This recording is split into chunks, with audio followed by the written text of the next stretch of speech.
माशा काटे काट हर 500 रुपये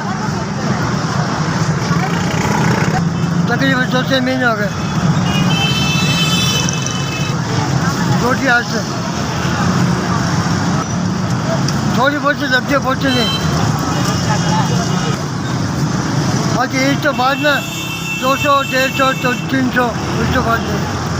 ये मैं सिर्फ अपने खर्चा कमा रहे हैं।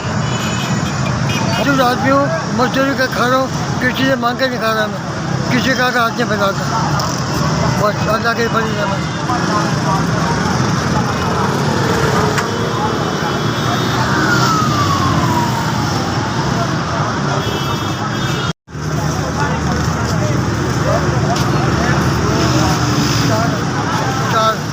अल्लाह का चीज़ें मज़ा क्या अल्लाह से मज़ा करें।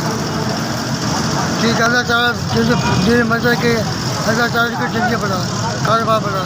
ठीक है अल्लाह करम करें। ठीक है इसके बच्चे सलामत के अल्लाह ताला कारोबार चले।